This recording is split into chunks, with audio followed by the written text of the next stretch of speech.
Assalamualaikum warahmatullahi wabarakatuh. Sebelumnya saya ucapkan terima kasih kepada dosen pengampu mata kuliah interaksi farmasetika, Ibu Apoteker Nuriza Marti Handini M.Pharm dan Ibu Apoteker Sandra Isasi Sutiswa MS Pharm. Tanpa mengurangi rasa hormat, perkenalkan nama saya Faizal Nugraha dan di sini saya sebagai pembuka ataupun opening dari video presentasi kelompok kami, yaitu kelompok 2 mengenai inkompatibilitas sediaan kapsul. Adapun anggota dari kelompok kami yaitu kelompok 2 beranggotakan 5 orang, yaitu saya sendiri Faizal Nugraha, kemudian Haifia Nafisa, Kokom Kemalasari, Rifka Naila Putri, dan juga Tamara Dwi Nurbayani Soleha. Untuk waktu praktikumnya sendiri yaitu dimulai dari hari Senin tanggal 14 Februari 2022 yang dimana pelaksanaan praktikum yaitu membuat sediaan kapsul dan dilakukan pengawasan sampai hari Sabtu tanggal 19 Februari 2022. Dan tujuan diadakannya praktikum ini yaitu untuk mengetahui inkompatibilitas dari sediaan kapsul. Dan untuk selanjutnya akan dilanjutkan pemaparannya oleh rekan saya.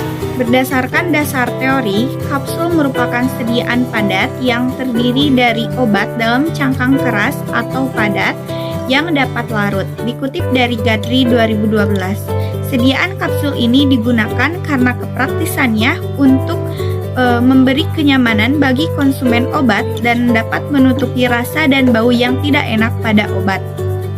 Adapun inkompatibilitas pada sediaan kapsul ini bisa terjadi secara kimia ataupun fisika, tergantung pada bahan yang terdapat pada sediaan kapsul tersebut.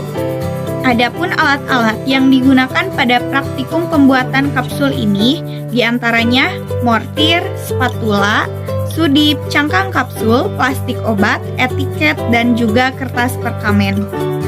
Dan bahan-bahan yang digunakan pada pembuatan kapsul kali ini yaitu aminofilin, fenobarbital, efedrin, dan juga vitamin C. Baik, yang selanjutnya yaitu ada formulanya yaitu ada aminofilin sebanyak 0,2 gram, ada efedrin sebanyak 0,015 gram, ada fenobarbital sebanyak 0,05 gram, dan yang terakhir ada vitamin C 0,05 gram. Dibuat kapsul sebanyak 30. Signanya terdedie cup 1, yang artinya tandailah sehari 3 kali 1 kapsul. Yang selanjutnya yaitu perhitungan penimbangan bahan. Yang pertama, untuk perhitungan itu semuanya dikali 30 dikarenakan dalam resep itu menggunakan DTD, data list dosis. Yang pertama ada aminofilin dengan total 6 gram, yang kedua ada efedrin sebanyak 450 mg, yang ketiga ada fenobarbital sebanyak 1500 mg, dan yang terakhir ada vitamin C sebanyak 1500 mg. Untuk cara pembuatannya yaitu yang pertama, siapkan alat dan bahan, yang kedua tara timbangan, yang ketiga timbang masing-masing bahan, yang setelah ditimbang masukkan efedrin ke dalam mortir lalu gerus halus. Lalu kemudian tambahkan fenobarbital ke dalam mortir lalu gerus halus add homogen. Terus yang selanjutnya tambahkan vitamin C ke dalam mortir gerus halus add homogen.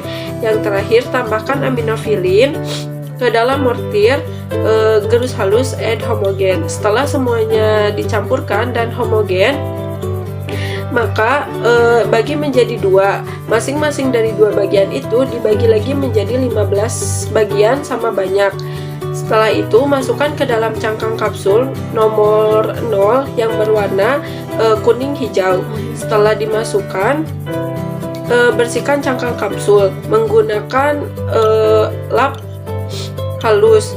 Yang selanjutnya masukkan ke dalam plastik klip dan amati inkompatibilitas obatnya. Selanjutnya yaitu hasil pengamatan dari kelompok kami.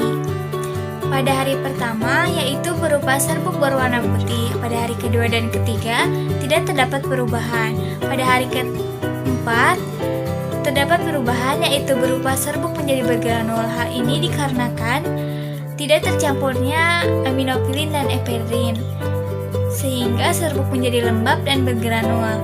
Solusinya yaitu dengan mengganti efedrin dengan bentuk garamnya, yaitu efedrin HCl, dengan jumlah yang sama. Selanjutnya pada hari kelima terdapat perubahan yang sama, yaitu serbuk bergranul. Selanjutnya pada hari keenam, yaitu serbuk menjadi bergranul dan warna menjadi agak kecoklatan. Hal ini dikarenakan vitamin C yang bersifat asam dan aminofilin yang bersifat basa menyebabkan terjadinya reaksi asam basa, mempercepat oksidasi aminofilin dan warna berubah menjadi agak coklat.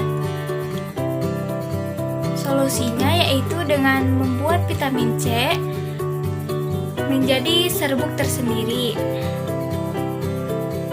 dan zat yang bersifat asam atau basa ditambahkan dengan zat yang bersifat netral, yaitu seperti Sl. Kemudian dapat ditambahkan dalam satu wadah yang sama.